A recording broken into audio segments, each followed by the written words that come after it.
Good evening friends, welcome back to my YouTube channel Himachal GK from Pong wetland. दोस्तों, इस video में हम India GK के प्रश्न डिस्कस करेंगे। बट वीडियो शुरू करने से पहले चैनल को सब्सक्राइब और बेल आइकन का बटन है उसे प्रेस करना ना भूलें।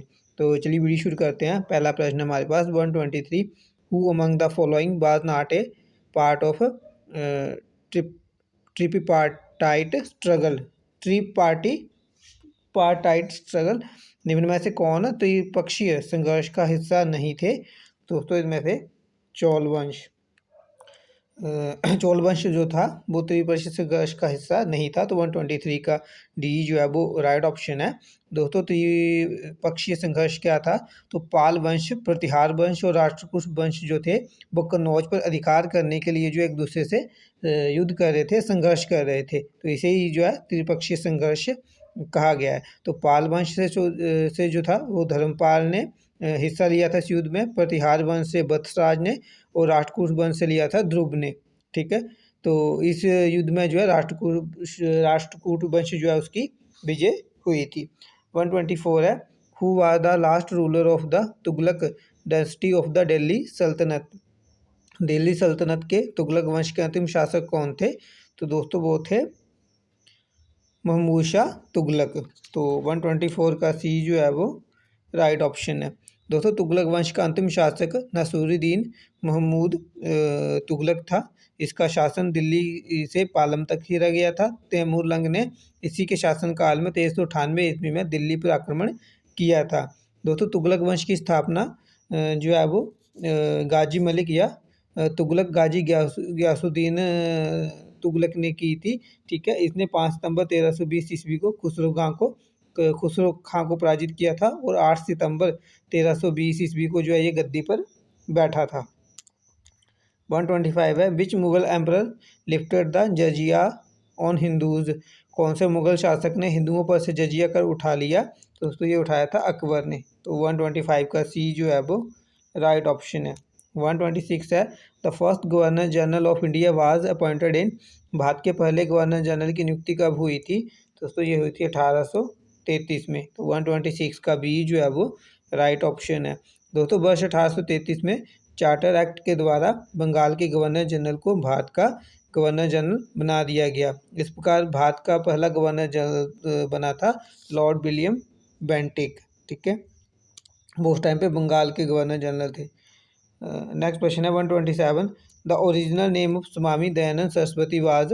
स्वामी दयानंद सरस्वती का मूल नाम था दोस्तों वो था मूल शंकर। तो 127 का डी जो है वो राइट ऑप्शन है। 128 है। द स्वराज्य party was formed following the failure of. किसकी निष्फलता की वजह से स्वराज्य पार्टी का निर्माण हुआ था? तो दोस्तों वो हुआ था असहयोग आंदोलन के निष्क्रिय होने से। तो 128 का ए जो है वो राइट ऑप्शन है। दोस्तों, स्वराज पार्टी की स्थापना जो है वो 1923 ईस्वी में मोतीलाल नेहरू व जितेंद्र दास ने की थी। 129 है। Who was the chairman of the drafting committee setup by the constituent assembly. संविधान सभा द्वारा बनाई गई ड्राफ्टिंग समिति के अध्यक्ष कौन थे? तो दोस्तों वो थे डॉक्टर राजेंद्र प्रसाद जी। डॉक्टर राजेंद्र प्रसाद नहीं, ड्राफ्टिंग कमेटी के जो अध्यक्ष थे वो थे डॉक्टर भीमराव अंबेडकर जी। ठीक है, उनका नाम जो ऑप्शन में नहीं है। तो 129 का डी नन ऑफ दीज जो है वो इस प्रश्न का राइट ऑप्शन होगा। दोस्तों, ड्राफ्टिंग समिति या प्रारूप समिति के अध्यक्ष थे डॉक्टर भीमराव अंबेडकर। BN राव द्वारा तैयार किए गए संविधान के प्रारूप पर विचार विमर्श करने के लिए संविधान सभा द्वारा 29 अगस्त 1947 को एक संकल्प पारित करके प्रारूप समिति का गठन किया गया तथा उसके अध्यक्ष के रूप में डॉक्टर भीमराव अंबेडकर को चुना गया। दोस्तों, प्रारूप समिति के सदस्यों की संख्या 7 थी। 130 है। The constitution of India presently contains how many schedules. भारतीय के संविधान में वर्तमान में कितनी अनुसूचियां हैं? तो दोस्तों ये हैं 12। जब संविधान बना था तब 8 अनुसूचियां थी। तो 130 का डी जो है वो राइट ऑप्शन है। 131 है। Uttarakhand state came into existence in which year. Uttarakhand राज्य किस साल अस्तित्व में आया? तो दोस्तों ये आया था 2000 में, वर्ष 2000 में। तो 131 का ए जो है वो राइट ऑप्शन है। 132 है which of the following is given the power to implement the fundamental rights by the constitution. संविधान द्वारा निम्नलिखित में से किसे मूलभूत अधिकारों को कार्यान्वित करने की सत्ता दी गई है। तो दोस्तों दिए गए ऑप्शन में कोई भी सही नहीं है, तो नन ऑफ दीज जो है इसका राइट ऑप्शन होगा। ठीक है, मौलिक अधिकारों को कार्यान्वित करने की शक्ति जो है वो भारतीय संविधान ने, जो उच्च न्यायालय है, सुप्रीम कोर्ट है, उसको दी गई है आर्टिकल 32 के अकॉर्डिंग। जो रिट 5 टाइप की जो रिट दी गई हैं वो इन्हीं मूल अधिकारों के लिए दी गई हैं। और उच्च न्यायालय हो गया, ठीक है, सॉरी सुप्रीम कोर्ट हो गया, और उसके बाद जो उच्च न्यायालय होते हैं स्टेट के, उनको भी जो है आर्टिकल 226 से जो है ये पावर दी गई है कि लोगों के मूलभूत अधिकारों का अगर किसी को लगता है कि उनके मूलभूत अधिकारों से उन्हें रोका जा रहा है, तो ये 5 तरह के रिट जो है वो सुप्रीम कोर्ट में या फिर अपने स्टेट के हाई कोर्ट से जो है वो उसकी अपील कर सकता है। ठीक है, तो ये सुप्रीम कोर्ट और उच्च हाई कोर्ट में जो है ये पावर है उसके पास। 133 है the vice president is the ex officio chairman of the. उपराष्ट्रपति किसके पद अध्यक्ष होते हैं? तो दोस्तों होते हैं राज्यसभा के, जो कि ऑप्शन में नहीं दिया गया है, तो नन ऑफ दीज इनमें से कोई नहीं, तो 133 का डी जो है वो राइट ऑप्शन हो जाएगा। 134 है the major emphasis in the first 5 year plan was on. प्रथम पंचवर्षीय योजना में प्रमुख बल किस पर दिया गया था? तो दोस्तों ये दिया गया था कृषि पर, एग्रीकल्चर पर। तो 134 का ए जो है वो राइट ऑप्शन है। दोस्तों प्रथम पंचवर्षीय योजना जो थी वो हेराल्ड डोमर मॉडल पर आधारित थी। नेक्स्ट क्वेश्चन है 135 which among the following states has highest sex ratio as per census 2011। जनगणना 2011 के अनुसार निम्न में से किस राज्य में लिंगानुपात सबसे ज़्यादा है? तो दोस्तों दिए गए ऑप्शन में है तमिलनाडु। ठीक है, तमिलनाडु का लिंग अनुपात था 996, जो कर्नाटक है उसका था 973, उड़ीसा का था 979 और आंध्र प्रदेश का था 993। ठीक है, 136 है an abiotic and renewable sources एक अजैविक और नवीकरणीय स्रोत है। तो दोस्तों वो है वाटर, पानी। तो 136 का सी जो है वो राइट ऑप्शन है। 137 है in India the community development programme was started in which year. भारत में किस साल में सामुदायिक विकास कार्यक्रम शुरू किया गया था? तो दोस्तों ये किया गया था 1952 में। तो 137 का बी जो है वो राइट ऑप्शन है। 138 है विच इज़ मोस्ट इलास्टिक। कौन सा सर्वाधिक प्रत्यास्थ्य है? तो दोस्तों वो है इस्पात, स्टील। तो 138 का डी जो है वो राइट ऑप्शन है। 139 है 139 है सन हीट्स अर्थ वाई। सूरज पृथ्वी को कैसे गर्म करता है? तो दोस्तों ये करता है रेडिएशन के द्वारा, विकिरण द्वारा। 139 का ए जो है वो राइट ऑप्शन है। 140 है stainless steel contains. Stainless steel में अंत विशिष्ट है, यानी स्टेनलेस स्टील में क्या है? तो दोस्तों इसमें आयरन, निकल और क्रोमियम। तो 140 का सी जो है वो राइट ऑप्शन है। ये इन तीनों से मिलकर बनती है। 141 है ऑल एसिड असेंशली कंटेन्स। सभी एसिड में आवश्यक रूप से अंतर्विष्ट है, तो दोस्तों वो होता है हाइड्रोजन। तो 41 का बी जो है वो राइट ऑप्शन है। 142 है fat content of milk reduce during. दूध का वसा अंश किस दौरान घटता है? दोस्तों ये घटता है समर में, गर्मियों में। 142 का ए जो है वो राइट ऑप्शन है।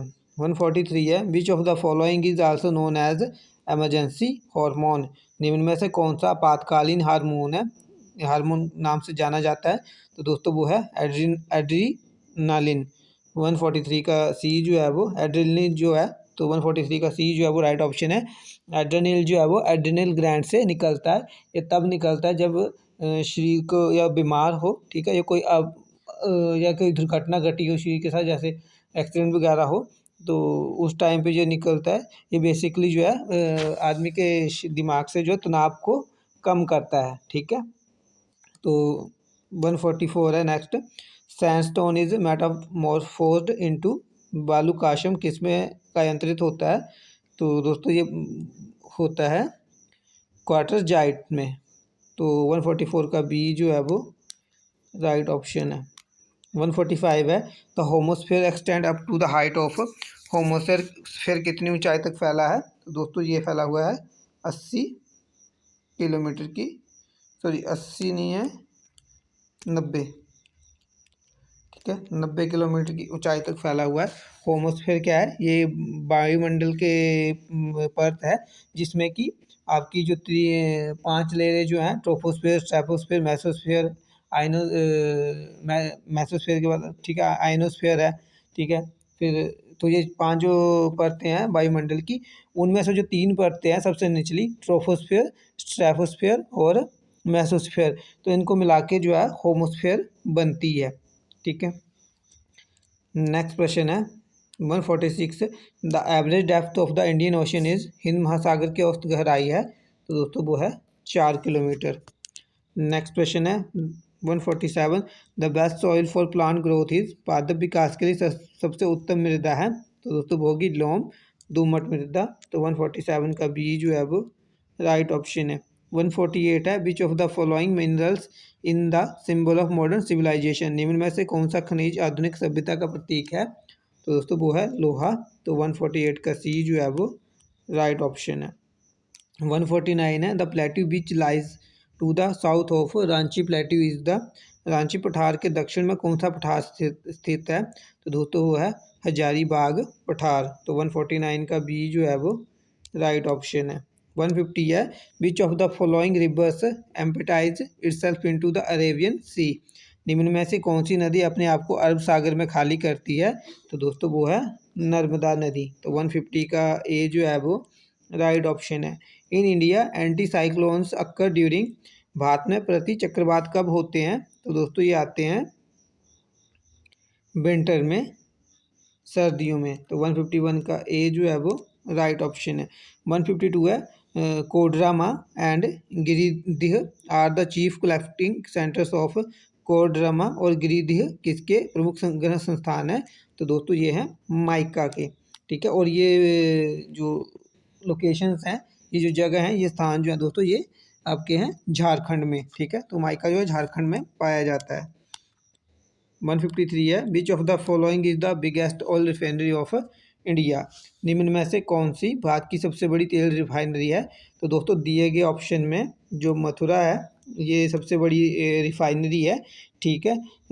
इसका जो है, इसका जो अधिकार क्षेत्र किसके अंडर है, तो ये Indian oil of corporation limited उसके अधिकृत है, यानी उसके अंडर है, ठीक है। और दोस्तों ये तो दिए गए ऑप्शन में है, लेकिन जो भारत की सबसे बड़ी ऑयल रिफाइनरी है वो है जामनगर, ठीक है, गुजरात में है शायद ये, तो जामनगर है जो कि रिलायंस की है, ठीक है, तो वो है फर्स्ट किया। और जो मथुरा है, अगर पूरे इंडिया में देखा जाए तो इसका जो है 13वां स्थान है बड़ी रिफाइनरियों में, ठीक है, 13वें नंबर की ये रिफाइनरी है, ठीक है।